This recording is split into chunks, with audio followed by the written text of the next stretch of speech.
I would say try and incorporate the abs walk. The abs walk's good because, well, we're going to spend a certain amount of time eating.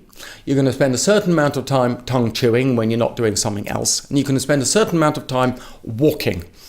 Again, these are all functional things to do. Function is something you can do. You can actively set yourself a task and do it. Well, it's a very good entry into changing your posture. Posture is what you actually want to achieve, but changing posture is changing you. Function is what you do, posture is who you are, it's you. And it's very hard to change who you are. This is the core of the problem. But if you really...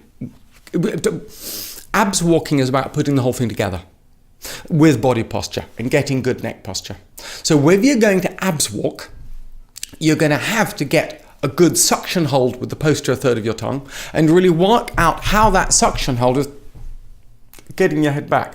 Overdo it when you're doing the abs walk and really feel your abs working and feel this whole structure of putting everything together. But I think if you work on those three, you're going to find you should be able to make significant headway. You'll take yourself to a new level. I think it's also important to point out that you need enough tongue space to do this.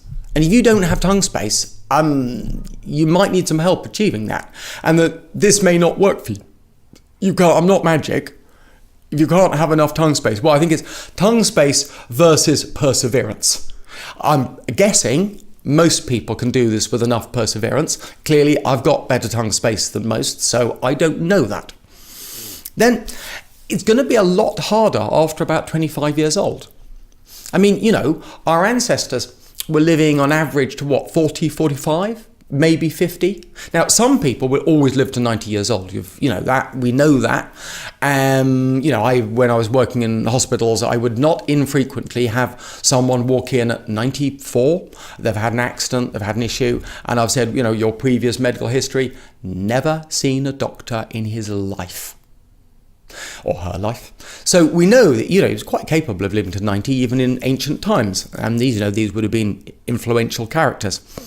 However, if most people average life expectancy was in the 40s, if you're 25, well, you're more than halfway through your life. Things slow down at this point. Now, I don't say you can't change them, but things are slowing down. Be set up for it taking longer. Don't think this is all just easy magic. Under 25, I've seen some people get relatively quick responses. It surprised me. Then, psychology. In many ways, what I'm doing here is psychology. If you can work out how to make an inanimate object a memory hook, you're going in the right direction. This is kind of what we want to be doing, making inanimate objects into memory hooks, because this is about, as I said, changing yourself. You're changing you. Change your posture, you are changing you. And that is a very core, fundamental thing about yourself. Finding those reminders. It's about reminders. One of the things, my sister's a physiotherapist. She's a very successful physiotherapist. And one of the things she tells people to do is to every time you touch a door handle, you remind the exercise you need to do. So you think door handle, you think exercise. You think door handle, you think exercise. And you can probably keep that thought going for about 5 minutes after you touch a door handle. So consequently, if you touch a lot of door handles in the day, because you need to go through a lot of doors, then it's propelling this into your mind more frequently. So, as I said, in many ways, what we're trying to do is psychology here. And then time.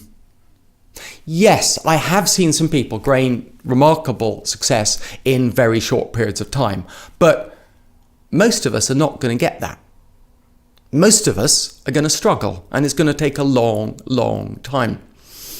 I will never forget that when I wasn't as well known and people were coming in to see me, people would come in and I would tell them how long this is likely to take. And they were saying, what? But I've got the money. I want the treatment. I want you to fix me straight away. Why do I need to wait? The next person would come in and they'd be a bodybuilder. And I'd say, well, it's going to take time. And they would go, well, it's taken me 10 years to get my body looking like this. It's going to take me 10 years to improve my face. Makes absolute sense. It makes sense to me, but I guess everyone wants results now. That's our modern delusion. Now, the future here. So, Clearly, I've now launched this campaign. Well, I haven't. I was going to, and then I managed to tag up with Claire, she was on the same mission, and she's launched the campaign. She's been very clever. I'm sure I would have messed up and gone in the wrong direction. So we have the campaign to prevent crooked teeth, and of course, it's not just there's two arms to this. I mean, one of the things is to prevent crooked teeth, but we need to come up with a therapy. I need to be able to shorten this timeline down to make it easier so people don't have to make such Herculean efforts to change. So we can understand what little bits to press, what therapies we can produce. But this will only happen when we get the spotlight of modern medical research focused on the subject. At the moment, that millions every year are spent on orthodontic research that is going, I believe, is wasted.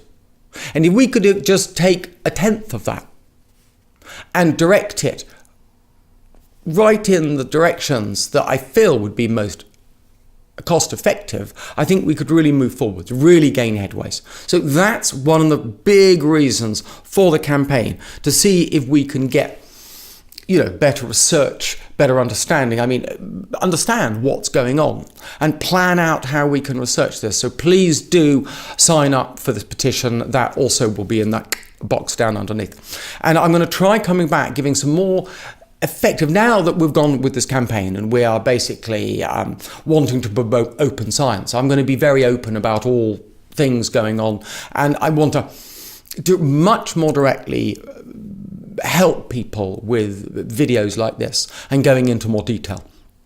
And we will be asking for people to help with our campaign, but actual helpers. So in the not too distant future, we're going to be looking for activists. People can actually help us move this whole thing forwards, because it's going to be a long, hard slog. Change doesn't come easily. And any orthodontists or dentists listening in, listen, we mean the best. We're not here to cause any more controversy or damage than is necessary. Change is difficult, and we need change, and that's what we want to discuss. All we're trying to do is further the scientific process.